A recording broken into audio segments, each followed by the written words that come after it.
깨끗게 한 피는 무궁한 생명의 물일세. 생명의 구원을 받은 자 하나님 찬양을 합시다. 예수로 노래를 깨끗게 하시는 주시니 그의 피 우리를 은보다 더 이게 하셨네. 주님의 거룩한 보혈을 날마다 입으로 간증해 염대히 싸우며 나가세. 존귀 들어갈 때까지 예수로 노래를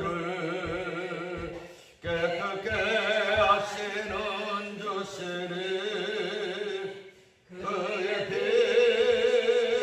우리를 눈보다 더 이게 하셨네. 십자가 단단히 붙잡고 날마다 이겨 나가세. 머리에 면류관 쓰고서 주 앞에 찬양할 때까지 예수로 노래를 깨끗게 하시는 주시니 그의 피 우리를 눈보다 더 이게 하셨네. 아멘.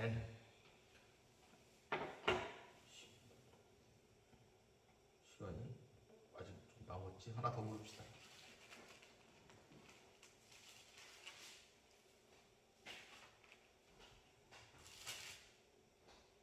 288장.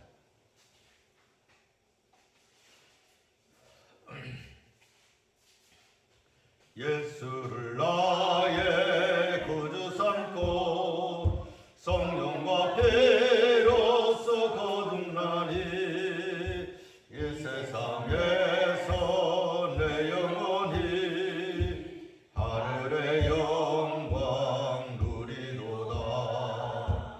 이것이 나의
같이 묵도하심으로 5월 29일 주일 예배를 시작하도록 하겠습니다. 묵도하시겠습니다. 보라, 내가 도둑같이 오리니 누구든지 깨어 자기 옷을 지켜 벌거벗고 다니지 아니하며 자기의 부끄러움을 보이지 아니하는 자는 복이 있도다. 아멘. 거룩하고 참되시며 우리의 구주가 되시는 여호와 아버지 하나님 감사합니다. 오늘 귀한 주일을 저희에게 주셔서 하나님 앞에 예배하게 하시니 감사합니다. 우리의 예배를 받아 주시옵소서.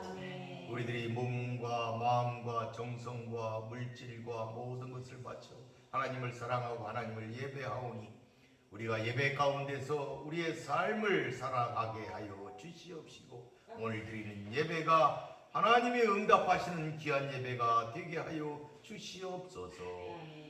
예수님의 이름으로 기도 올리나이다. 찬송가 5장 부르겠습니다.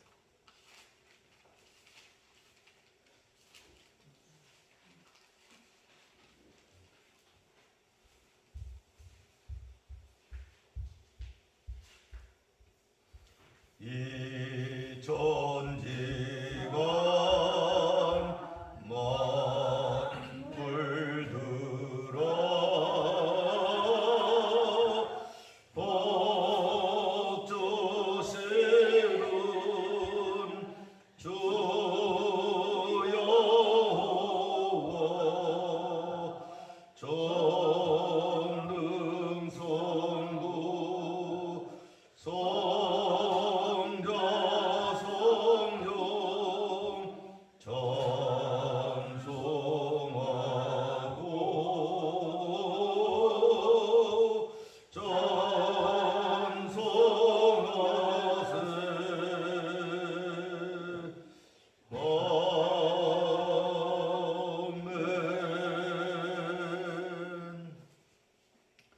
성시교도 19번입니다.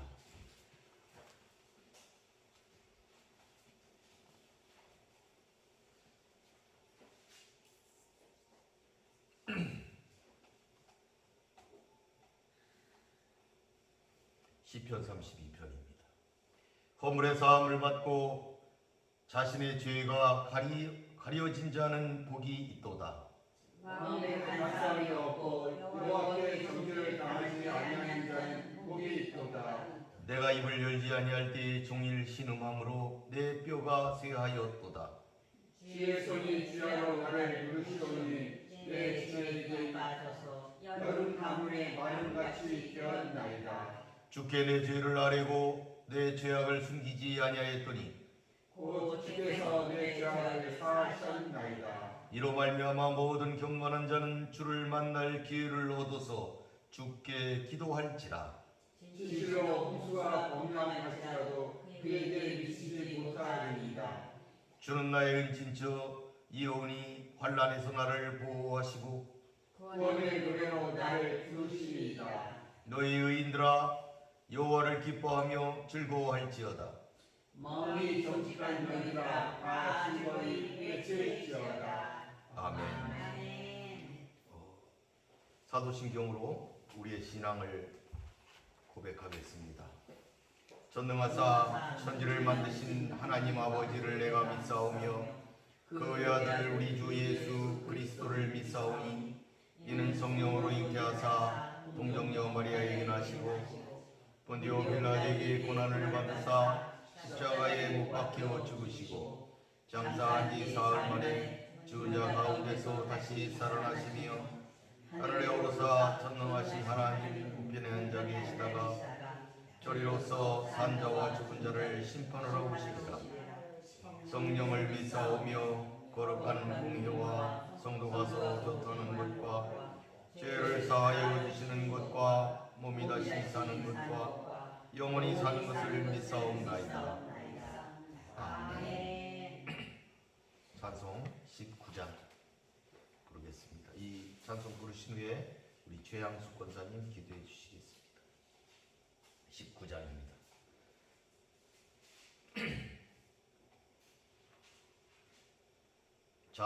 찬송하는 소리 있어 사람 기뻐하도다 하늘 아버지의 이름 거룩거룩하도다 세상 사람 찬양하자 거룩하신 하나님께 할렐루야 할렐루야 할렐루야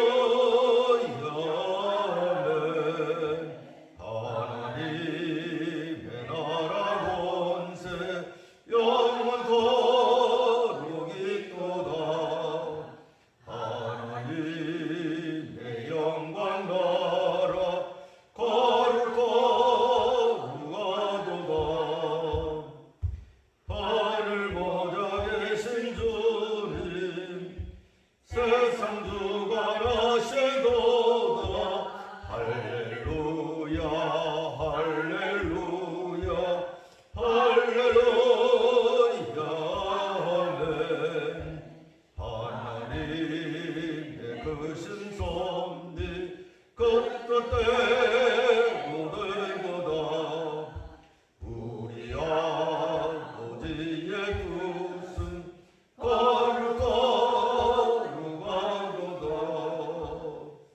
주여 속히 임하셔서 기쁜 나를 주옵소서 할렐루야 할렐루야 할렐루야 아멘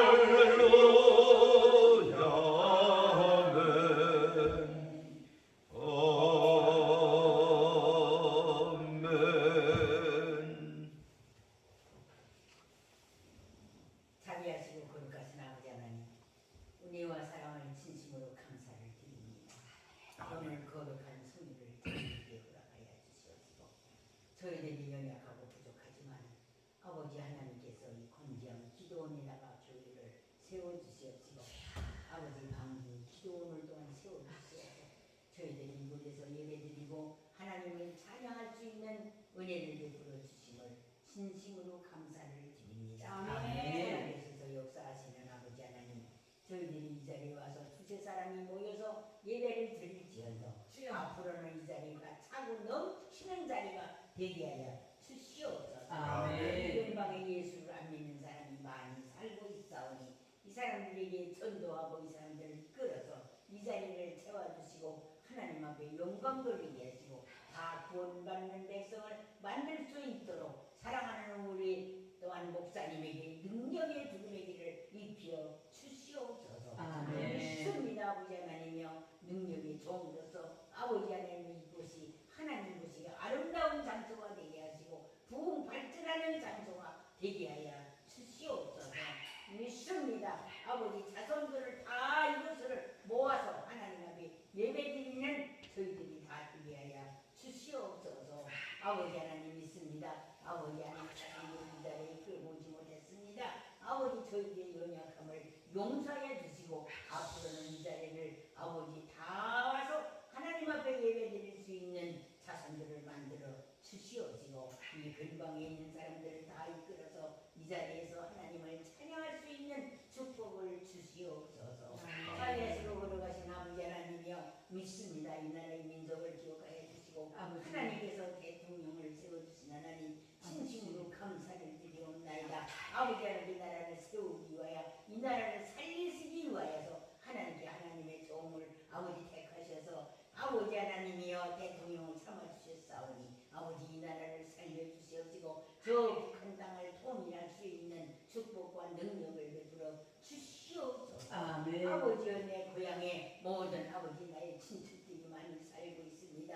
다 아버지 하나님이여 어떻게 하면 그 사람들을 아버지 하나님이여 회개하고 하나님의 뜻대로 살고 주의를 지키고 살 수 있겠습니까? 아버지 하나님 불쌍히 여기시고 긍휼히 여겨 주시옵소서.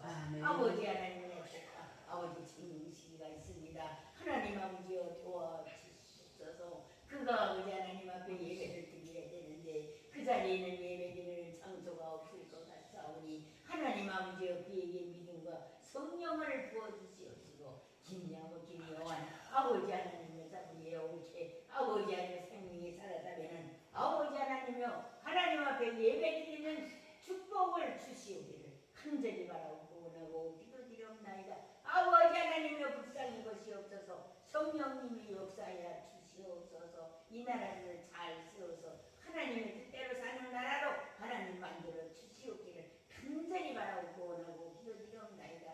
사랑하시는 하나님의 목사님 아버지의 이 자리를 이렇게 주셨사오니 아버지 하나님이여 하나님께서 크게 들으시는 사자 목사님 되게 하여 주시옵시고 그 말씀으로 인하여 모든 사람들과 회개시키는 역사가 이루어지게 도와 주시옵소서. 아멘. 믿습니다. 하나님 첫 시간부터 마치는 지금까지 성령께서 역사하여 주시옵기를 간절히 바라와서 예수님의 이름 받들어 기도드리옵나이다. 아멘.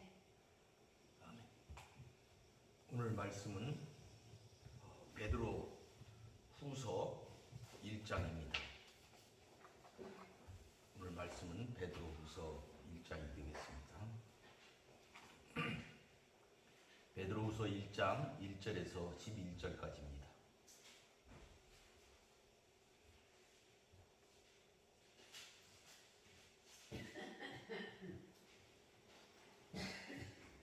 교독하도록 하겠습니다. 예수 그리스도의 종이며 사도인 시몬 베드로는 우리 하나님과 구주 예수 그리스도의 의의를 힘입어 동일하게 보배로운 믿음을 우리와 함께 받은 자들에게 편지하노니 하나님과 우리 주 예수를 알므로 은혜와 평강이 너희에게 더욱 많을지어다. 그의 신기한 능력으로 생명과 경건에 속한 모든 것을 우리에게 주셨으니 이는 자기의 영광과 더불어서 우리를 부르신 이를 알므로 말미암이라. 이로써 그 보배롭고 지극히 큰 약속을 우리에게 주사 이 약속으로 말미암아 너희가 중력 때문에 세상에서 썩어질 것을 피하여 신성한 성품에 참여하는 자가 되게 하여 하셨느니라. 그러므로 너희가 더욱 힘써 너희 믿음의 덕의 지식을 지식의 절제의 인내를 인내의 경건의 형제 우애를 형제 우애의 사랑을 더하라. 이런 것이 너희에게 있어 부족한즉 너희로 우리 주 예수 그리스도를 알기에 게으르지 않고 열매 없는 자가 되지 않게 하려니와. 이런 것이 없는 자는 맹인이라 멀리 보지 못하고 그의 옛 죄가 깨끗하게 된 것을 잊었느니라. 그러므로 형제들아 더욱 힘써 너희 부르심과 택하심을 굳게 하라. 너희가 이것을 행한즉 언제든지 실족하지 아니하리라. 다 같이 이같이 하면 우리 주 곧 구주 예수 그리스도의 영원한 나라에 들어감을 넉넉히 너희에게 주시리라. 아멘. 오늘은 그 베드로 후서에 있는 말씀을 가지고 은혜를 나누도록 이렇게 하겠습니다. 오늘 말씀의 제목은 신성한 성품에 참여하는 자, 신성한 성품에 참여하는 자라는 제목으로 말씀을 생각해 보겠습니다. 오늘 우리가 읽은 이 베드로 후서는 베드로 전서가 쓰여진 후에 그 베드로가 그러니까 죽기 전에 쓴 서신입니다. 우리가 베드로 전서를 지난주에 우리가 한번 살펴봤는데 베드로 전서는 로마 정부의 그 정치적 박해 그걸로 인해서 고난에 처한 성도들이 그 상황에서 고난을 극복하고 거룩한 삶을 살도록 하기 위해서 쓰여진 격려의 서신이었다. 우리가 이렇게 알아봤습니다. 그러면 고린도 후서는 뭐냐? 고린도 후서는 뭐냐면 교회 내에 침투한 거짓 교사들의 문제에 초점을 맞춰서 그들로 인해서 도덕적으로 교리적으로 부패하기 쉬운 그 성도들을 경계하기 위한 경계의 서신이다. 이렇게 우리가 말을 할 수가 있습니다. 그러니까 다시 말하면 베드로 전서는 교회 외부로부터 오는 그 어떤 정치적인 박해 그런 위협으로부터 교인들을 지키기 위해서 쓰여진 서신인데 베드로 후서는 교회 내부에서 일어나는 문제 그러니까 교회 내부에서 일어나는 그 거짓 교사들의 문제 이단의 문제 잘못된 교리의 문제에 대해서 그들을 지키기 위해서 쓰여진 서신이다. 이렇게 우리가 알아볼 수가 있겠습니다. 베드로 사도는 이미 그가 죽음에 처하기 전, 그러니까 그가 68년도에 그가 순교를 당하셨는데, 그가 68년 전에 전서를 쓰고 나서 그가 볼 때에 너무 그 베드로 사도가 교회 내부를 볼 적에 어려운 점이 벌써 발생을 했다. 이 소아시아 지역을 통해서 볼 때 거짓 교사들이 너무 일어나고 있다는 사실을 그가 깨닫고, 그것에 대해서 교인들을 좀 단속할 필요가 있겠다, 교훈할 필요가 있겠다 하는 것을 느꼈다는 이야기입니다. 그러니까 그 당시에 그 거짓 교사들은 초기에 영주주의자들인데, 영주주의가 뭡니까? 이게 쾌락을 탐하는 자들 아니겠습니까? 쾌락을 탐하는 자들, 그러한 자들이 일어나가지고 자기들만 부패할 뿐만 아니라 많은 성도들을 부패의 길로 인도를 했다, 이 말입니다. 그러니까 한번 구원을 받았는데, 구원 받았으면은 어떻게 살아도 괜찮다. 육신은 악하고 영은 선한 것이기 때문에 우리 육신으로 일어나는 그런 죄악들은 괜찮다. 이렇게 해서 부패를, 육체적 쾌락이나 정욕에 빠지도록 탈선을 조장을 하고, 이러한 것들을 그들이 했다는 것이죠. 그러한 가르침을 그 지도자들이 했다는 얘기입니다. 지도자들이 발생해서 거짓 선지자들이 일어나서 그렇게 그들을 다른 길로 이끌었다, 이런 얘기가 되겠습니다. 그래서 베드로는 거룩한 가르침을 줘야 되겠다. 거룩에 대한 가르침을 그들에게 줘야 되겠다. 거룩한 가르침을 줘야 되겠다. 그래서 이 교인들을 교리에 관한 어떤 치명적인 오류로부터 그들을 구해야 되겠다 하는 목적으로 쓰여졌다, 이 말씀입니다. 그러니까 이게 보게 되면은 그 거짓 선지자들이 일어나가지고 교리를 잘못 해석을 하고, 그 다음에 중요한 거는 재림을 부인하고, 이렇게 그들을 이끌었어요. 예수님이 재림한다는 건 그건 말이 안 되는 얘기다. 역사가 시작된 이래에 이런 일이 있었느냐? 한 번도 일어나지 않았던 일인데 그런 일이 일어나겠느냐 하면서 비웃었다, 이 말이에요. 여기 베드로 후서에 보면 그렇게 나와 있어요. 예수님이 다시 오신다는 그 말씀을 비웃었더라, 이렇게 되어 있어요. 그들은 그렇게 비웃었어요. 그래서 뭐라 그러냐면은 고린도 전서에 베드로가 거룩한 삶을 살아라, 인내하고 고난을 이기고 거룩한 삶을 살아라, 이렇게 했는데, 그 자체가 예수님이 재림한다는 것이 부정이 되는 상황에서는 공허한 가르침이 됐다는 거죠. 공허하게 됐어요, 가르침이. 아무것도 아닌 것처럼 바뀌었다는 얘기죠. 그러니까는 우리가 이 재림이 부인이 되면, 재림이 없다고 그러면은 종말에 관한 소망이 없잖아요. 그러면 우리가 믿음이 얼마나 공허하고 헛것이 되겠습니까? 성도의 삶이 헛것이 되는 거예요. 목표를 잃어버리니까. 이렇게 그들이 가르쳤다, 이 말이에요. 그래서 베드로는 이 서신을 기록한 목적이 뭐냐? 소아시아에 있는 성도들에게 자신이 떠난 이후 자기가 이제 순교를 당할 것이라는 것을 그가 예견을 했어요. 14절에 보면 그렇게 되어 있어요. 나도 나의 장막을 벗어날 일이 임박한 줄을 안다, 이렇게 했어요. 그가 이제 곧 내가 이제 죽을 것 같구나, 이걸 느끼신 거예요, 베드로가. 이 말은 뭐냐면, 그 당시 네로가 로마에 불을 지르고 그 책임을 기독교인들에게 떠맡기고 기독교인들을 잡아들이는 그 상황에서 그 기독교인들의 그들이 볼 때는 기독교인들의 두목이라고 생각할 수 있는 베드로, 베드로를 잡아서 그를 어떻게 할 것이라는 것은 이미 많은 사람들이 예견된 상황에서 베드로는 자기가 붙잡혀서 순교를 당할 것이라는 것을 깨달았기 때문에 이제 죽음을 앞두고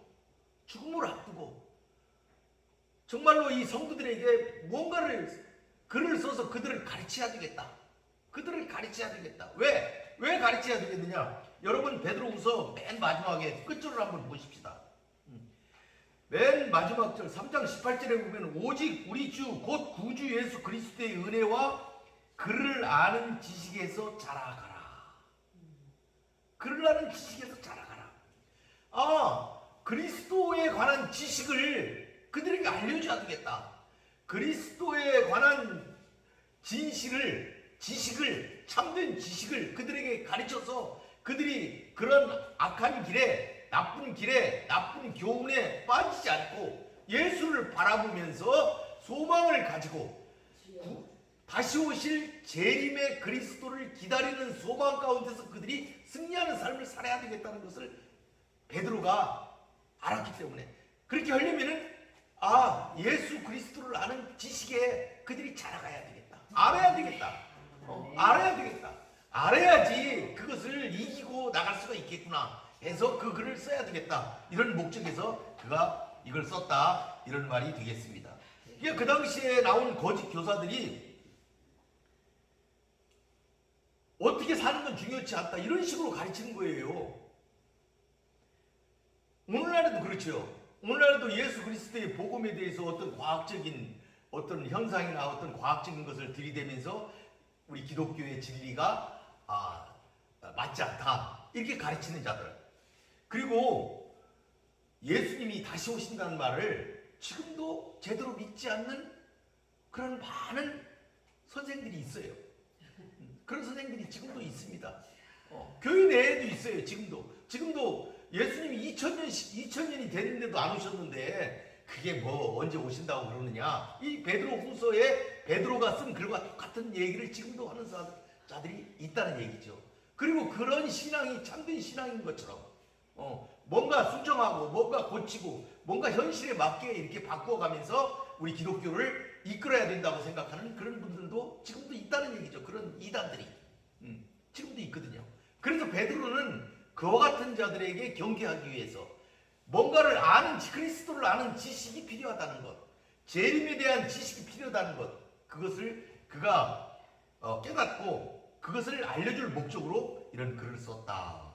우리가 이렇게 이해를 해야 되겠습니다. 그래서 우리가 이제 한번 말씀을 한번 살펴보도록 하겠습니다. 1절에 보니까 예수 그리스도의 종과 사도인 베드로다. 이렇게 얘기를 했어요. 그는 자신이 그리스도의 종이다. 그리고 사도다. 이렇게 시몬은 얘기를 했어요. 그래서 그가 이 편지를 쓴 것이죠. 아까 얘기했다시피 외부로부터의 문제에 대해서 전설을 썼고, 둘째 편지는 내부의 위험한 교리들이나 거짓 교사들에 대한 경각심을 갖도록 하기 위해서 이 후서를 썼는데, 이 거짓 교사들은 우리 그리스도인들이 가져야 될 그 모든 덕을 버리고 짐승처럼 쾌락이나 탐욕이나 호색에 빠져 살아가도록 그들을 가르치면서 예수님의 재림이 없다고, 최후 심판이 없다고 하면서 하나님의 말씀을, 그런 하나님의 말씀, 재림이나 심판에 대한 하나님의 말씀을 비웃으면서 소망 없이 살아가던 그런 자들이었습니다. 거짓 교사들. 그들이 연약한 성도들을 유혹하고 그들이 나쁜 길로 그들을 인도하기 때문에 베드로는 1절에서 이렇게 자기는 그리스도의 종이고 사도인데, 이 글을 쓴 것이 3장 18절에 본 것처럼 그리스도를 아는 지식에서 그들이 자라가기를 바라는 목적에서 이 글을 썼다. 우리가 이렇게 다시 한번 그걸 어떤 면에서 베드로후서가 쓰여졌는지 그것을 한번 생각하면서 들으시기를 바라겠습니다. 여기 보게 되니까 뭐라고 하냐면은 우리 하나님과 구주 예수 그리스도의 의를 힘입었다. 이렇게 얘기를 했는데, 이게 이제 이 베드로 사도는 편지가 두 개 있잖아요. 전서와 후서. 이렇게 짧게 있는데도 굉장히 중요한 그 신학적인 것들을 많이 내포하고 있어요. 여기서도 뭐가 있냐면 여기는 우리 하나님과 구주 예수 그리스도 이렇게 하면서 하나님과 예수 그리스도가 별도로 각각 육격을 가진 별도의 그걸로 이렇게 표시를 했는데 원문에는 이 하나님과 구주의 예수가 관사 하나로 연결이 돼 있어요. 관사 하나로 두 개가 붙어 있어요. 그러니까 그 얘기는 뭐냐면 이게 굉장히 중요한 건데 여기는 이렇게 따로 이렇게 번역을 했지만 원문에서는 관사 하나로 연결이 돼 있기 때문에 관사 하나로 그 두 개가 묶여졌어요. 그러니까 하나님이시며 구주 예수 그리스도인 예수 그리스도 주 예수 그러니까 하나님이시며 구세주이신 예수 그리스도 이런 말이 되겠어요. 그러니까 예수님이 하나님이시라는 사실이 이 1절에 먼저 나타났다. 이걸 우리가 알아야 된다는 거죠. 그러니까 베드로가 그 당시에 편지를 쓸 때 관사 하나로 하나님과 그 구세주를 같이 연결을 했는데 이거는 하나다라는 사실. 그분이 그분이시다. 그러니까 예수님은 하나님이시고 구세주시라는 사실을 표시를 한 거예요. 근데 우리 현재 우리 번역 성경은 이거를 이렇게 별도로 했어요. 근데 이렇게 별도로 하려면은 이 관사가 각각 들어가야 돼요. 각각 관사가 있어야 이게 별도로 돼 있죠. 관사 하나로 연결이 돼 있기 때문에 이건 하나를 얘기하는 겁니다. 하나님이시며 구세주이신 예수 그리스도 이렇게 우리가 이해를 해야 된다. 하는 것을 우리가 알아야 되겠습니다. 근데 그리고 그 다음에 보니까 이제 그 예수 그리스도의 의를 힘입었다 이렇게 얘기를 했어요. 이 의를 힘입었다는 이 의라는 거는 우리가 두 개의 의의가 있는데 법정적인 의의가 있어요. 이 법정적인 의의는 뭐냐면 예수님이 우리를 죄악에서 의롭다고 선언하신 거, 우리를 구속하시고 우리 죄를 용서하시고 죄 없다고 선언하신 의, 그걸 법정적인 의의라고 그래요. 우리가 법정적인 의의를 받았다 이렇게 얘기를 하잖아요. 이게 사도 바울이 얘기하고 있는 의의예요. 근데 이 베드로가 얘기하는 이 의의는 뭐냐면 하나님과 예수 그리스도는 의 자체라는 거예요. 속성이라는 거예요. 의의가 그분이 가지고 있는 거예요. 그러니까 속성이 그분이 가지고 계신 그것이 공의라는 거예요. 공평한 의의다 이 말이에요. 공의라는 거예요. 그게 의의라는 거죠. 그러니까 그분이 가지고 계신 그 의, 그 자체를 힘입어서 우리에게 주었다는 거죠. 그분이 의로우시기 때문에, 공의로우시기 때문에, 그 속성이 그러시기 때문에 그걸 우리에게 주셨다는 거예요. 그런데 베드로가 얘기하는 것은 이런 속성에 따른 의의를 얘기하고 있다. 하나님 자체가 그런 의의를 가지고 있다는 사실을 말하고 있는 것이다. 이렇게 우리가 생각을 해볼 수가 있겠어요. 그 다음에 이제 1절에 보게 되니까 구주 예수 그리스도의 의를 힘입어 동일하게 보배로운 믿음을 우리와 함께 받은 자들에게 편지했다. 이렇게 얘기를 했어요. 그러니까 베드로가 받은 그 의와 우리가 받은 의가 같다는 거죠. 굉장히 놀라운 거예요. 그러니까 베드로가 받은 진리와 우리가 받은 진리가 같은 거예요. 같은 진리를 가지고 있는 거예요. 같은 걸 받은 거예요. 다른 걸 받은 게 아니다. 같은 걸 받았다 하는 사실을 잘 설명을 하고 있습니다. 그 다음에 2절에 보게 되면은 그러니까 하나만 더 얘기하면 같은 걸 받았기 때문에 변질될 수가 없어요. 베드로가 받은 거를 우리도 받았기 때문에 그게 중간에 변한 것이 아니에요. 그러니까 그리스도를 아는 지식에서 바르게 자라가라 이 말은 내가 그리스도로부터 받은 그 지식과 니들이 받은 지식이 같은 거기 때문에 변질되면 안 되는 거예요. 베드로가 얘기한 것이 맞다는 거죠. 왜? 베드로는 이 후서에 보게 되면 나는 그리스도와 함께 겟세마네 동산에서 하나님이 예수 그리스도께 하신 말씀을 나는 들은 사람이다. 나는 직접 하나님으로부터 이 내 사랑하는 아들이라고 하시면서 하신 말씀, 너희는 저의 말을 들으라. 이걸 다 나는 들은 사람이다. 내가 증인이다 이거예요. 내가 증인인데 내가 얘기하는데 거짓 선지자들 그들이 얘기한 건 틀렸다. 맞지 않다. 예수님은 다시 오신다. 그걸 소망을 가지고 살아야 된다. 아멘. 인내하며 살아야 된다. 이걸 지금 얘기하고 있는 거예요. 그런 의의를 똑같은 걸 받았다. 이런 것을 그 베드로가 얘기하고 있다. 우리가 이렇게 알아야 되겠습니다. 2절에 보니까 그것을 알아야 된다 그랬어요. 이 안다는 것은 참된 지식을 얘기하는 거예요. 단순한 지적인 이해가 아니고 참된 지식을 가져야 된다. 이 참된 지식을 왜 가져야 되느냐? 이 그리스도에 대한 참된 지식을 가져야 하나님을 사랑하게 된다. 하나님을 올바르게 사랑할 수가 있는 거예요. 이걸 모르면 거짓된 길로 빠질 수밖에 없기 때문에 이 참된 지식에 맞게 그걸 그 안에서 자라서 그것을 배워서 그것을 알므로 하나님을 사랑할 수가 있는 것이다. 이런 얘기가 되겠습니다. 우리가 여기서 이제 이렇게 이런 하나님에 관한 지식을 온전히 알아야 된다고 얘기할 때 이거는 이 온전한 삶이라는 것, 온전한 알이라는 것은 영적 성장을 우리가 이루기 위해서 베드로가 얘기하고 있는 이 후서의 요지라고 볼 수가 있어요. 온전하게 알아가는 것. 그것을 위해서 베드로가 썼다. 이렇게 끝절에 얘기하고 있는 것을 우리가 아까 읽은 적이 있습니다. 이 온전히 알고 쉽게 얘기하면은 조금 이렇게 얘기를 하면은 똑바로 알아라 이 말이에요. 똑바로 알고 똑바로 믿어라. 이걸 썼다 이 말이에요. 똑바로 알고 똑바로 믿었으면 좋겠다. 너희들이.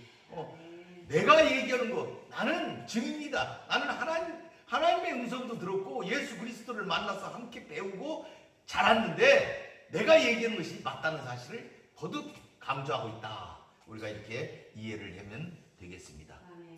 3절에 보니까 그의 신기한 능력으로 그랬는데 신기하다는 것은 어떤 우리가 뭐 어떤 희한한 어떤 능력을 얘기하는 게 아니고 전능하신 하나님께서만 나타날 수 있는 신적이고 신성하고 거룩한 능력을 얘기하는 겁니다. 이런 신기한 능력으로 생명과 경건에 속한, 이래서 이 생명이라는 것은 세상에서 썩어지는 것이 아니고 영생에 이르도록 우리의 삶을 이끄는 영적인 생명을 얘기하는 거예요.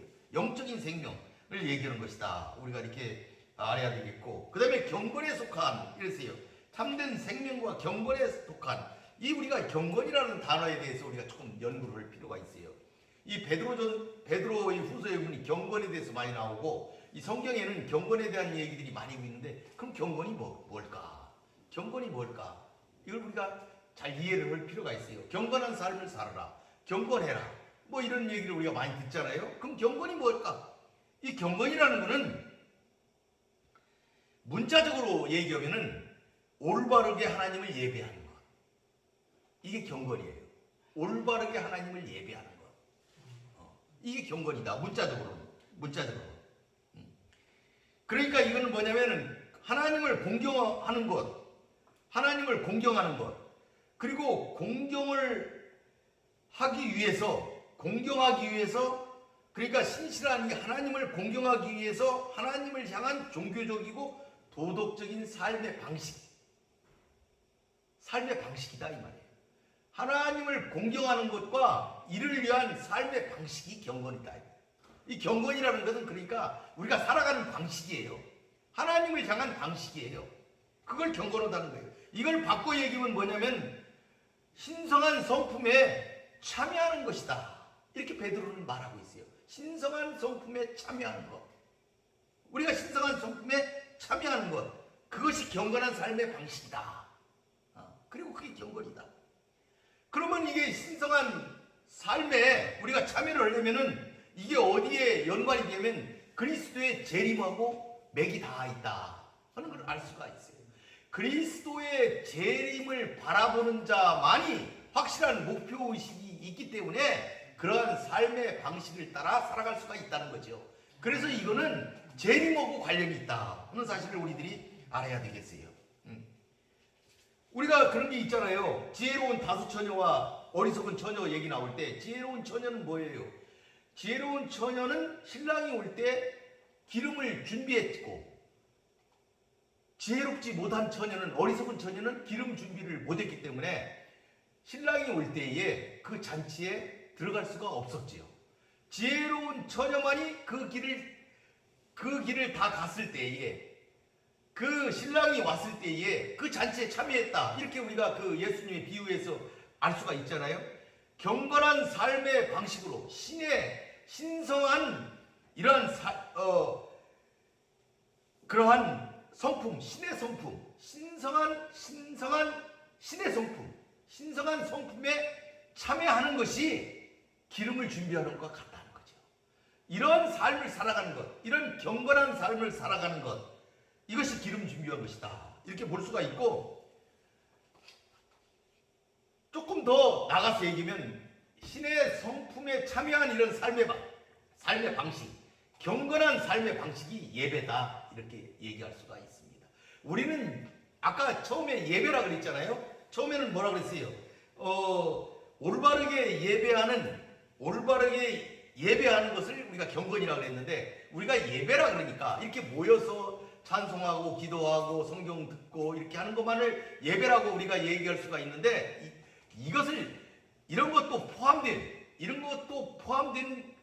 것으로서의 좀 더 넓은 그런 신의 성품에 참여한 우리의 삶 그 방식, 살아가는 방식 그 자체, 그 모든 것을 우리가 경건이다 얘기하고, 이것은 예배다 이렇게 얘기할 수가 있다. 이런 얘기가 되겠습니다. 3절에 보니까 3절에 보면 다시 뭐라고 되어 있냐면은, 이는 자기의 영광과 덕으로서 우리를 부르신 이를 알므로 말미암음이라 이렇게 얘기를 했어요. 자기의 영광과 덕으로 말미암았다 이렇게 얘기를 했는데, 이거는 뭐냐면은 이 모든 것, 이러한 우리가 이제 5, 6, 7, 8절에 5, 6, 7절에 보게 되면은 이러한 신성한 성품이 무엇인지에 대한 것들이 쭉 나오는데, 이러한 것들을 받는 거는 우리가 어떻게 해서 받는 게 아니고 예수 그리스도로부터 선물로 그냥 받는 건데, 이거는 예수님의 영광과 덕으로 인한 것이다 이 말이에요. 이건 우리로 인한 것이 아니고 예수님으로부터 말미암아서 예수님을 통해서 이런 것을 받는다 이런 얘기. 그러니까 말미암는다 이 말은 통해서, 예수 그리스도의 그런 영광과 덕을 통해서만이 우리가 거기에 갈 수가 있다는 거죠. 신성한 성품에 들어갈 수 있는 건 예수 그리스도로 인한 거예요. 그분의 은혜로 인한 거예요. 그분의 선물로 인한 것이다. 이 얘기를 지금 하고 있는 거예요. 이 영광과 덕으로, 이거는 관용적인 문구인데 그 당시에도 이런 말이 많이 쓰였어요. 황제 얘기도 쓰였고 그랬는데, 이 문구는 뭐냐면 우리가 기독교적으로 해석을 하면 예수 그리스도의 신적인 능력을 칭송하는 그런 문구다. 이렇게 우리가 이해를 하면 되겠어요. 그런 문맥에서 우리가 이해를 하면 돼요. 예수 그리스도의 신적 능력을 칭송하는 문구로서 우리가 자기의 영광과 덕으로서 우리에게 주셨다는 얘기를 우리들이 그렇게 이해를 하면 되겠습니다. 4절에 보니까 이로써 그 보배롭고 지극히 큰 약속을 우리에게 주셨다 이렇게 얘기했어요. 이로써 주셨다. 이건 뭐예요? 어떻게 주셨다는 거예요? 아까 뭘로 주셨다는 거예요? 영광과 덕으로, 오직 그리스도의 영광과 덕으로 이렇게 큰 약속을 우리에게 줬다. 큰 약속이 뭐겠어요? 다시 오신다는 재림의 약속이죠. 그리고 다시 오실 때 우리가 그곳에 참여할 수 있다는 그런 축복의 약속이에요.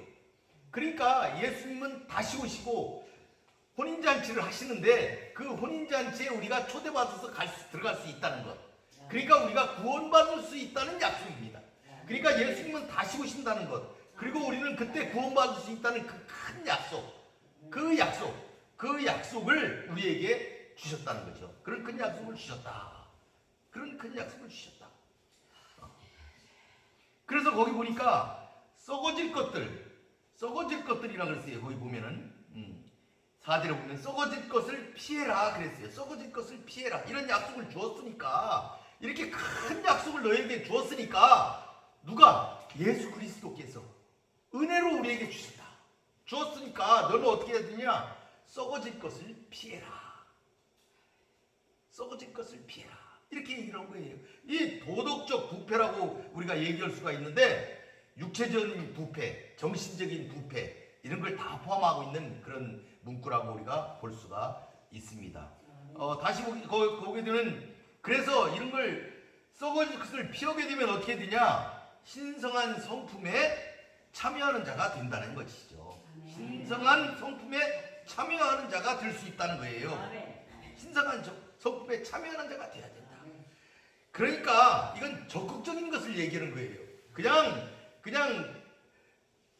그냥 중립지대에 그냥 머무르는 것이 아니고 적극적인 그런 그 노력을 통해서 우리가 거기서 참여를 해야 된다는 거예요. 주님이 이렇게 우리에게 주셨기 때문에 우리가 적극적으로 거기에 합류해서 일을 해야 된다는 사실을 지금 말씀하고 있다. 이렇게 볼 수가 있어요.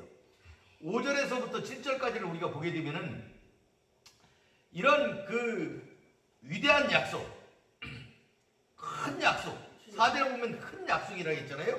재림에 대한 약속과 그 우리를 구원하신다는 구원의 그 약속이 큰 약속인데 이러한 것을 준 것은 뭐냐? 왜 그런 걸 줬느냐? 줬다는 얘기는 우리가 알게 했다 이 말이에요. 이걸 알라 그랬거든요. 이런 것을 알아야 되겠다. 왜 그러냐? 이걸 알아야 신성한 성품, 신성한 신의 성품, 신성한 하나님의 성품에 참여하는 자가 될 수가 있는데 그것을 지금 구체적으로 그러면 그게 어떤 것이냐? 어떤 덕목이냐? 하는 것을 지금 말하고 있는 거예요.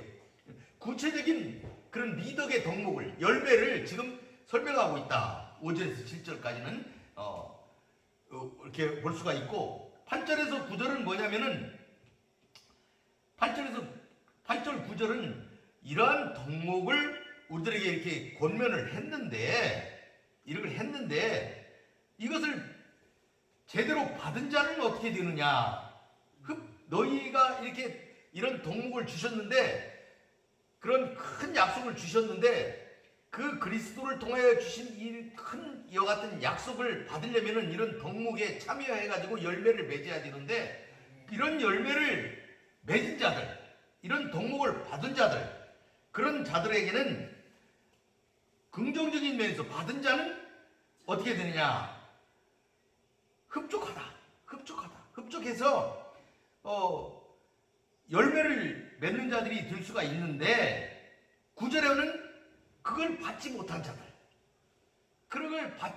자들은 어떻게 되느냐 하는 것을 서로 이렇게 구분해서 설명하고 있는 것을 우리가 볼 수가 있어요. 그러니까 8절은 너희에게 있는 자들, 이런 것이 있는 자들, 9절은 이런 것이 없는 자들은 어쩌다 이것을 이렇게 설명을 했는데 내가 그 7절과 8절과 9절을 한번 직역을 한 것을 한번 읽어드릴게요. 8절을 보게 되면은 이런 것이 너희에게 있어 이렇게 됐는데 이게 8절을 직역하면 왜냐하면 이런 것들이 너희에게 있고 풍성하면 우리 주 예수 그리스도에 대한 지식에 있어 무능하거나 열매 없는 자가 되지 않기 때문이다. 이런 얘기예요. 그러니까 이러한 것들이 너희에게 있고 그것이 풍성하면 우리 주 예수 그리스도에 대한 지식에 있어 무능하지 않고 열매 없는 자가 되지 않기 때문이다. 이것이 있어야 이것이 있다는 얘기는 뭐예요? 그리스도에 대한 지식이 있는 사람들이거든요. 그렇기 때문에 무능하지는 않아요. 그 열매가 있다는 얘기가 되겠습니다. 거꾸로. 그러니까 긍정적으로 있는 자들에 대한 그런 걸 설명을 했고 9절을 직역하면 이런 거예요. 왜냐하면 이런 것이 없는 자는 소경이며 멀리 보지 못하고 그의 옛뒤들을 깨끗게 하신다는 것을 잊기 때문이다. 이런 얘기. 그러니까 부정적인 면에서 그것을 설명을 한 것이다. 부정적인 결과를 가지고 설명을 했다.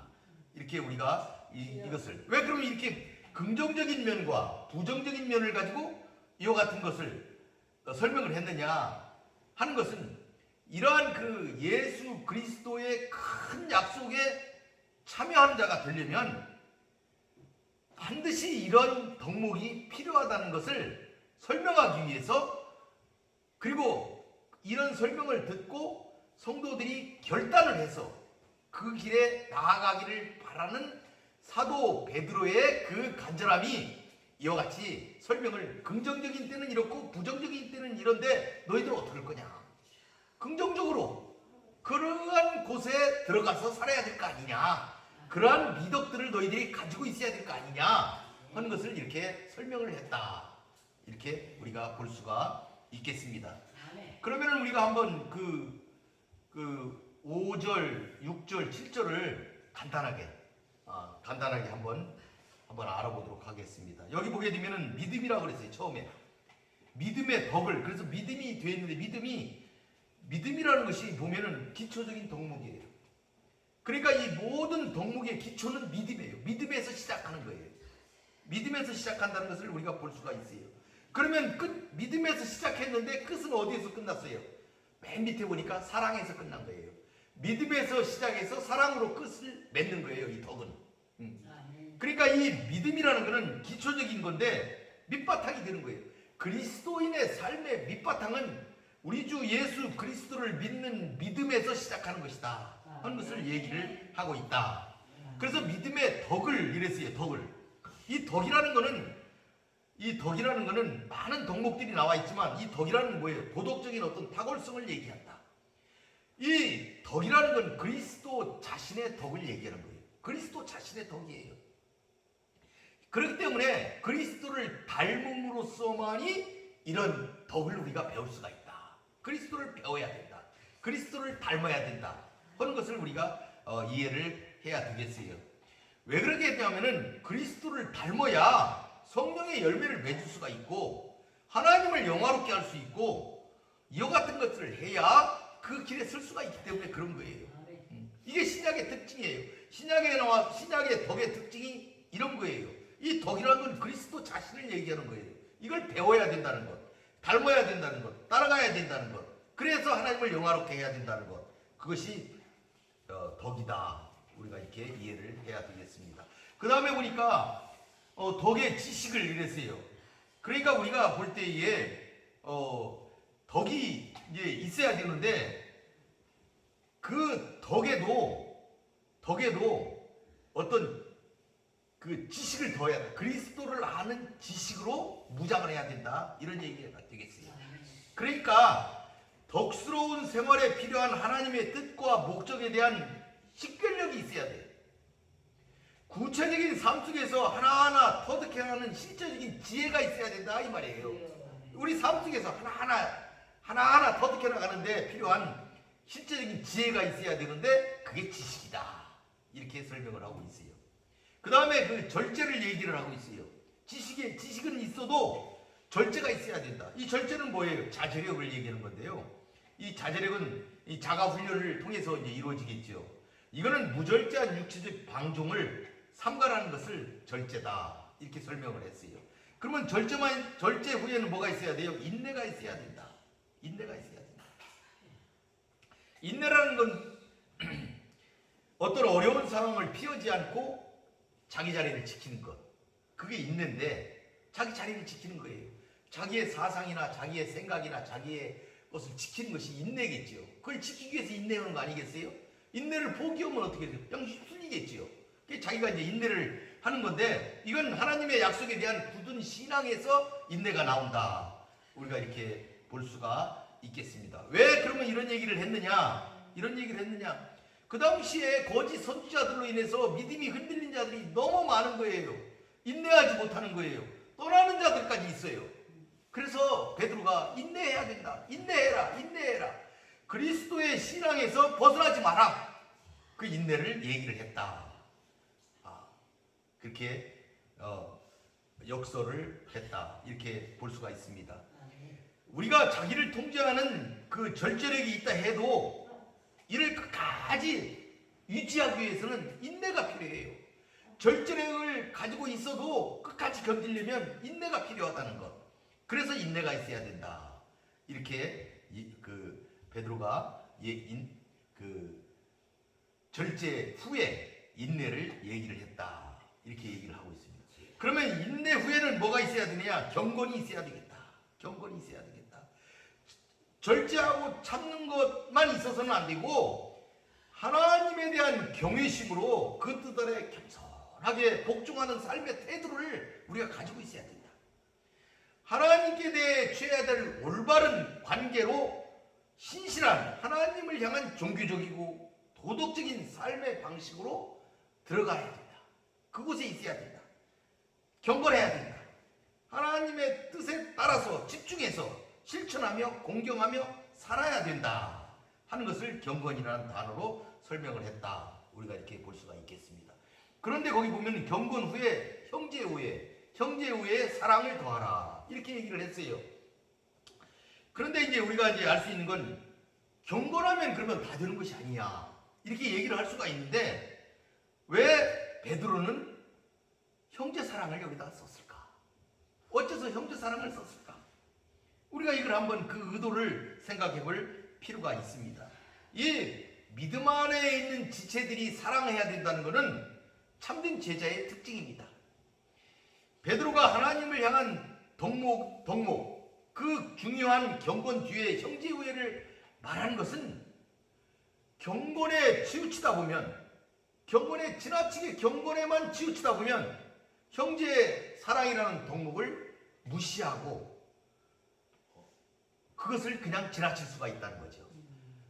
우리가 이런 거 있잖아요. 예수님이 그 바리새인들이나 그 백성들에게 설교할 때 이런 얘기를 했어요. 그 부모에 대한 효도를 얘기하면서 부모에게 효도하라는 것은 십계명이다. 십계명이야. 그걸 지켜야 되는데 너희들이 하나님께 받침이 되었다. 하나님께 드렸다.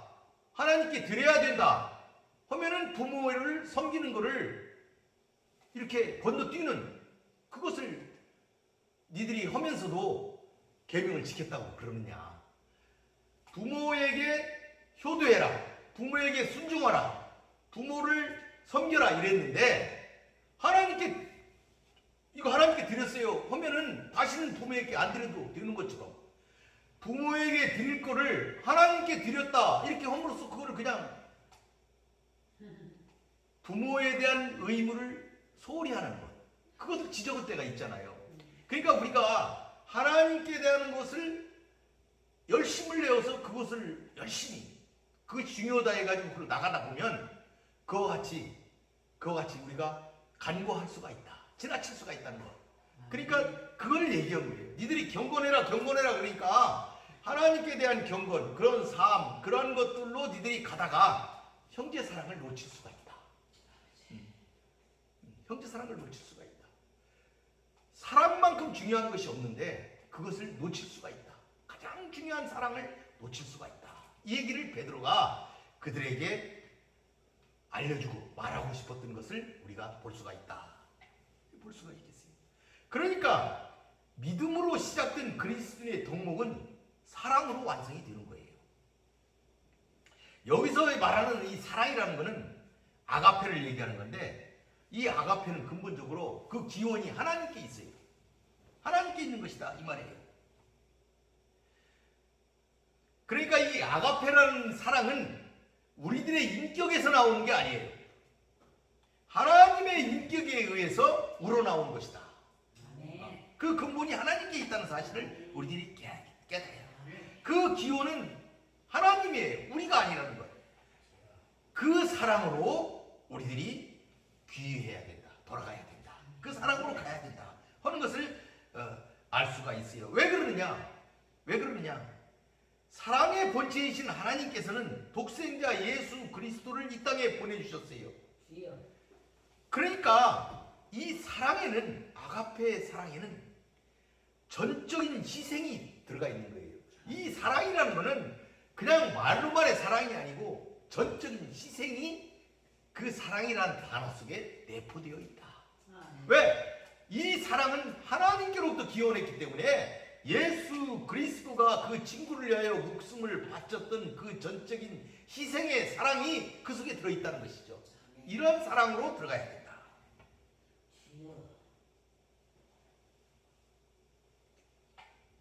그것이 덕목이 있는 자다 하는 사실을 우리들이 알아야 되겠습니다. 8절에 보게 되니까 이런 것이 너희에게 있을 때 흡족한 자다. 이런 것이 있는 자. 아까 말씀드렸잖아요. 8절은 있는 자. 이런 것이 있는 자. 9절은 없는 자. 이런 것이 있는 자는 흡족하다 이 말이에요.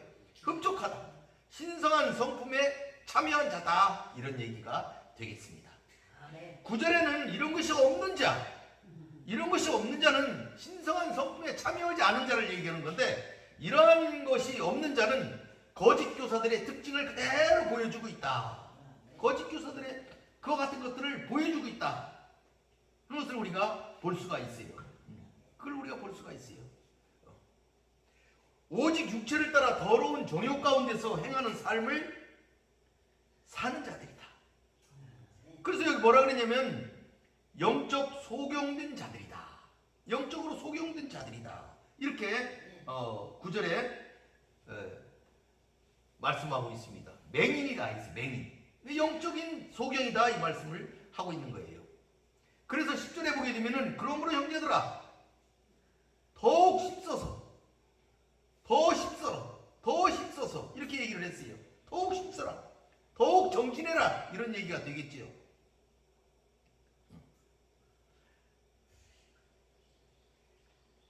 그들은 어떤 자들이냐면 그 맹인 같은 자들은 옛죄가 깨끗하게 된 것도 잊어버린 자들이에요. 그러니까 옛죄가 깨끗해졌으면 재림의 주를 바라보고 소망을 가지고 그 길을 따라서 그대로 가야 되는데, 이게 어떤 자들이냐면은 여기 보니까 멀리 보지 못한다 이랬어요. 멀리 보지 못한다. 그러니까 실제 깨끗하게 된 것만 생각하지 멀리 내가 구원받을 수 있는 것까지 도달한다는 건 생각을 못하는 자들이라 이 말이에요. 그러니까 어리석은 자들이죠. 소경이다. 영적 소경이어서 그냥 눈앞에 있는 것들만 가지고 살아가는 자들. 현실의 쾌락과 현실의 어떤 욕망과 그거에 매여서 살아가는 자들이 소경된 자들이다. 이렇게 우리가 다시 한번 생각해 볼 수가 있겠어요. 그래서 10절에 이런 것을, 이런 속죄의 은혜를 그런 영적인 맹인들처럼 잃어버린 자가 되지 말고, 그 약속을 잃어버린 자가 되지 말고 약속을 바라보고 굳은 신념을 가지고 더욱 힘쓰는 자들이 되어야 된다 하는 것을 그 10절에 얘기한다. 이런 자들이 넉넉히 들어갈 수가 있다. 영원한 나라에 넉넉히 들어갈 수가 있다. 약속을 성취할 수가 있다. 이렇게 그 10절에 말씀하고 있어요. 이런 자들이 다시 실족치 않을 것이다. 실족치 않을 것이다. 베드로가 이렇게 강조를 하고 있습니다. 11절에 보게 되니까 우리 주 곧 구주 예수 그리스도의 영원한 나라. 이 11절에 나오는 그리스도의 영원한 나라는 이 문장을 잘 읽어보면 영원한 나라에 들어감을 넉넉히 너에게 주신다. 이렇게 얘기를 했는데, 그러니까 이제 우리가 여러분 공간복음에 마태, 마가, 누가, 요한에 보게 되면은 거기에 나오는 천국이 이미 왔다 그랬잖아요. 천국이 너희한테 임했다. 이렇게 해서 현세적인 천국에 대해서 말씀을 했습니다. 우리 가운데 임재하신 천국에 대해서 말씀을 했는데, 이 베드로가 얘기하는 천국은 뭐냐면 이런 현세적인 천국이 아니고 미래적인 나라로 얘기를 하고 있다.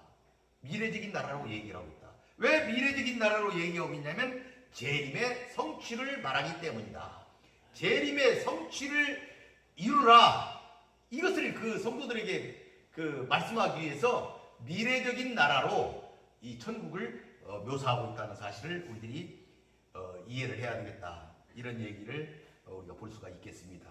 오늘 1절에서 11절까지 베드로 후서에 대해서 간략하게 우리가 한번 생각을 해봤는데, 그러면은 베드로가 이처럼 편지를 써서 내부의 그런 적들로부터, 내부의 그런 어떤 어려움을 이기고 유혹을 이기고 승리하는 삶을 살도록 하기 위해서 그가 글을 썼는데, 구체적으로 어떤 것들을 그러면 그가 지적을 해서 얘기를 했나 몇 가지만 한번 알아보게 되면은, 첫째는 베드로후서 1장 4절에 이렇게 됐어요. 이로써 그 보배롭고 지극히 큰 약속을 우리에게 주사 이 약속으로 말미암아 너희가 정욕 때문에 세상에서 썩어질 것을 피하여 신성한 성품에 참여하는 자가 되게 하려 하셨느니라. 신성한 성품에 참여하는 자가 되어야 된다. 이렇게 베드로가 얘기를 했어요. 신성한 성품에 참여하는 자가 되라. 이렇게 얘기를 했고, 두 번째는 그 성경의 해석에 신중하게 해라. 1장 21절에 이렇게 얘기를 했어요. 예언은 언제든지 사람의 뜻으로 낸 것이 아니요 오직 성령의 감동하심을 받은 사람들이 하나님께 받아 말하는 것이다. 성령의 감동으로 되어진 것이기 때문에 성경의 해석을 신중하게 해라. 신중하게 해라. 이렇게 그 베드로가 얘기를 했어요. 이거를 잘못 풀어가지고 실수할 수가 있기 때문에 신중하게 해라. 이런 얘기가 되겠어요.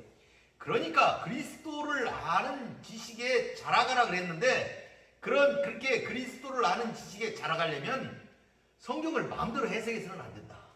성경을 지 마음대로 해석해가지고 그 길로 나가면 안 된다는 사실을 베드로가 이렇게 이단이 될 수가 있으니까, 성경을 지 마음대로 지의 이익대로 해석을 하면 이단이 될 수가 있잖아요. 그렇게 해석은 안 된다는 사실을, 그러니까 온전히 알아야 된다. 온전한 알에 대해서 얘기를 했다. 이렇게 볼 수가 있고, 세 번째는 거짓 교사들을 주의해라. 그래서 2장 1절에 보면 그러나 백성 가운데 또한 거짓 선지자들이 일어났으니 이와 같이 너희 중에도 거짓 선생들이 있을 것이다.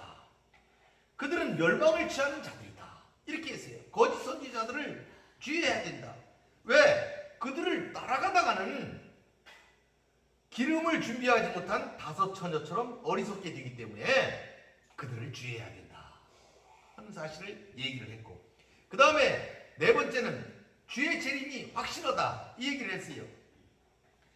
3장 4절에 보게 되면 이르되 주께서 강림하신다는 약속이 어디 있느냐. 조상들이 잔 후로부터 만물이 처음 창조될 때와 같이 그냥 있다 하니. 그러나 주의 날이 도둑같이 오리니 그날에는 하늘이 큰 소리로 떠나가고 물질이 뜨거운 불에 풀어지고 땅과 그 중에 있는 모든 것이 드러나리로다. 이렇게 얘기를 했어요. 주의 재림은 확실하다. 그러니까 흔들리지 마라. 그걸 바라봐라. 이렇게 얘기를 한 거예요. 그러니까 주님의 인내의 관점에서 우리가 이걸 이해를 해야 돼요. 인내해야 되겠다. 주의 재림에 대해서 거짓 말하는 많은 선지자들, 선생들의 얘기를 끊어야 된다는 사실을 말씀하고 있다. 이렇게 볼 수가 있어요. 그 다음에 또 베드로는 이렇게 재림 신앙으로 우리가 무장을 했을 때에는 그걸 어떻게 살아야 되냐면은, 무엇으로 우리 자신을 나타낼 수 있냐면 거룩한 생활을 해야 된다. 거룩한 생활을 해야 된다. 경건의 삶을 살아야 된다.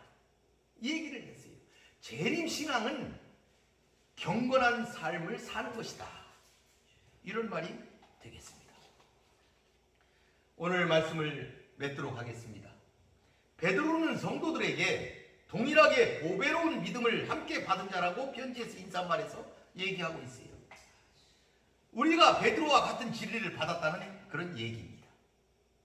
이 진리를 지키는 것은 시대와도 상관이 없습니다. 지역과도 관련이 없습니다. 나라와도 관련이 없습니다. 우리 모두에게 중요한 진리입니다. 이 진리는 변하지 않는 진리입니다. 그런데 이 진리가 시대에 따라 도전을 받고 있어요. 오늘날에도 도전을 받고 있어요. 진리를 변질시켜서 좋은 말로 시대 상황에 맞춰서 진리를 바꾸려고 하는 많은 이들이 일어나고 있습니다. 성도 여러분, 이들의 주장에 속지 말아야 합니다. 아멘. 베드로와 같은 진리를 우리는 받았다는 사실을 깨달아야 됩니다. 아멘. 신성한 성품에 참여하는 자가 되어야 됩니다. 아멘. 이것을 더욱 실천하는 자들이 되어야 됩니다. 아멘. 이런 자들이 약속 있는 믿음을 소유한 자들이라는 사실을 우리들이 알아야 되겠습니다. 아멘. 이런 것을 하려면 우리는 믿음의 기초를 해야 돼요. 그 다음에 우리는 믿음의 기초했을 때 덕을 소유해야 돼요. 이 덕이라는 건 뭐냐? 타인을 향한 선한 태도를 가지고 있어야 된다는 얘기입니다. 이 덕을 가지고 있을지라도 균형이 잡혀야 돼요. 지식에 의해서 균형이 잡혀야 된다는 거죠. 이 균형이 잡힌 지식도 절제가 요구돼요. 우리가 알지 못하는 것들을 우리가 당할 때가 너무나 많기 때문에 우리는 절제를 해야 된다, 이런 얘기예요. 절제를 해도 납득할 수 없는 상황이 일어나요. 우리한테. 이때는 인내할 수밖에 없다는 것. 결국 이 인내는 하나님을 경외하는 대로 나아가야 되는데 이것이 경건이다. 이 경건을 우리가 할 때에 잊지 말아야 될 것은 이웃사랑이다. 예수님은 이웃사랑하는 것이 온 율법의 주제라고 얘기를 했어요. 율법의 대의라고 얘기를 했어요. 그렇기 때문에 그렇지만 사랑이 마음처럼 쉬운 것은 아닙니다. 믿음으로 시작된 그리스도인의 덕목은 사랑으로 완성이 돼요. 이 사랑은 믿음과 덕과 지식과 절제와 인내와 경건과 형제 우애를 거쳐서 비로소 사랑이 될 수가 있습니다. 여러분의 사랑을 완성하십시오. 이것이 경건이고 예배입니다. 성도 여러분, 그리스도를 아는 지식으로 성도는 멀리 바라볼 수가 있어야 돼요. 멀리 바라볼 수 있는 영혼의 눈을 가져야 됩니다. 어리석은 자는 맹인처럼 멀리 보지 못한다고 성경이 말하고 있습니다. 부디 멀리 보십시오. 십자가는 주 예수 그리스도의 약속입니다.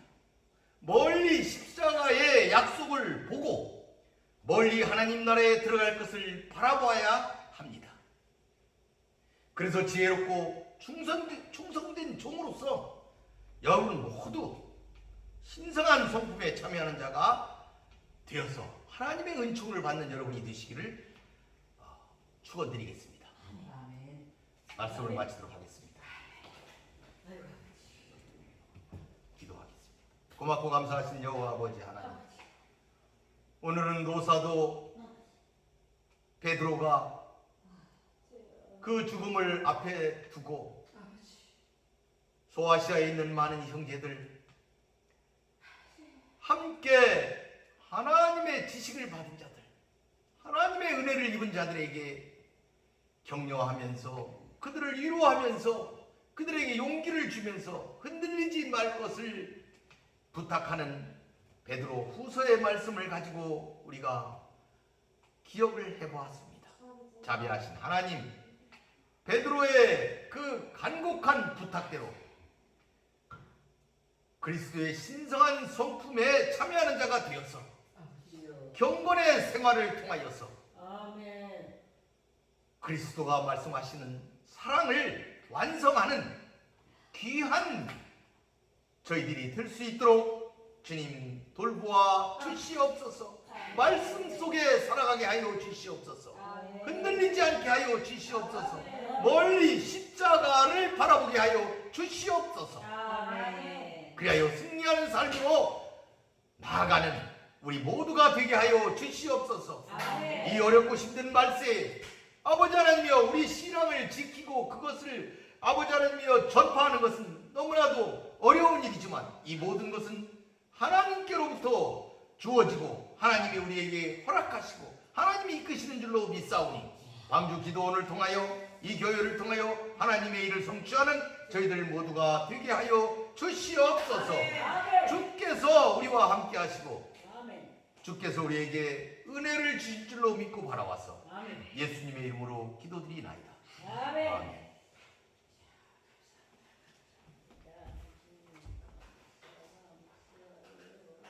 찬송가 258장 부르시면서 준비하시는 음악으로 하겠습니다.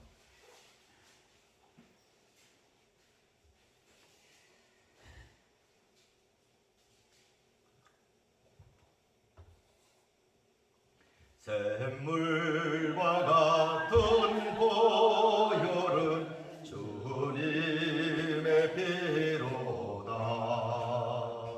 보혈의 죄를 씻으면 정하게 되겠네. 정하게 되겠네. 정하게 되겠네.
날 정케 하신 피보니 그 사랑하노네.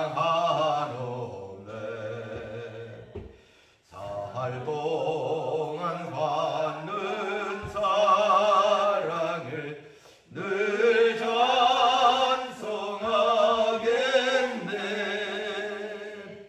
늘 찬송하겠네. 늘 찬송하겠네.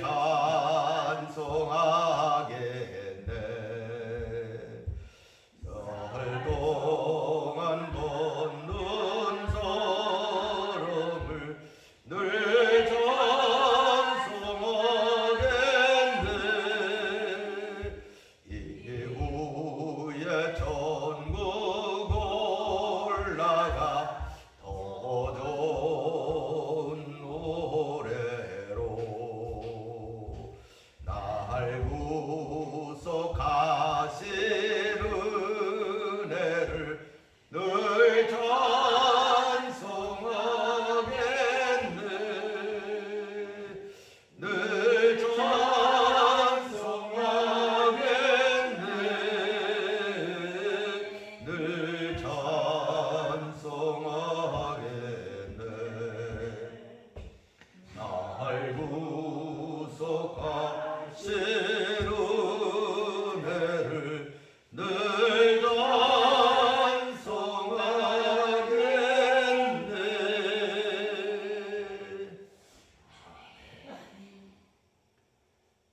고맙고 감사하신 아버지 하나님 감사합니다. 오늘도 거룩한 주일을 주셔서 적은 무리지만은 모여서 하나님께 예배할 수 있게 하시니 감사합니다.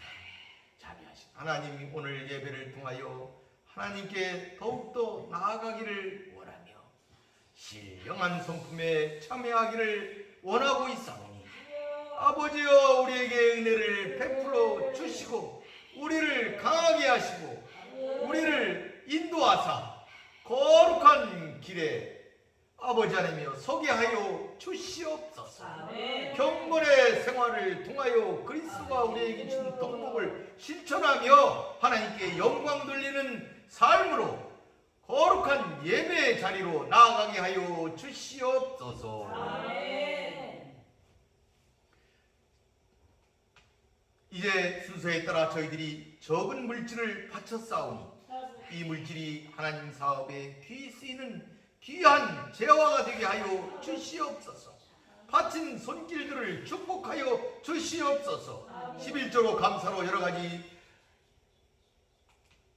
사연으로 하나님께 제물을 바쳤사오니 아버지 하나님이여 제물을 바친 그 사랑하는 성도들의 가정과 직장과 그들의 그 모든 것들 위해 주님께서 함께하여 주시어서 은혜를 베풀어 주시어서 부족하지 아니하게 하여 주시옵소서. 차고 넘치게 하여 주시옵소서. 어려움 당하지 않게 하여 주시옵소서. 지금은 우리 구주 예수 그리스도의 은혜와 아버지 하나님의 사랑하심과 성령의 감화하시고 감동하시고 교통하시며 우리에게 역사하시는 그 은혜가 말씀을 듣고 깨닫게 하시며 그 길에 들어서게 하시고 아버지 하나님이여 그 길을 따라 살아가게 하여 주시옵소서. 자비하신 하나님 오늘 이 시간에도 예배하는 방방곡곡의 주님의 교회와 주의 백성들과 주의 종들 위에 함께 하시고 그리고 북녘 땅에 있는 사랑하는 그 백성들의 그 노예의 삶을 구원하여 주시옵소서. 우리의 기도를 들어 응답하여 주시옵시고 성삼위 하나님께서 지금으로부터 영원히 함께 하시기를 간절히 축원드리나이다.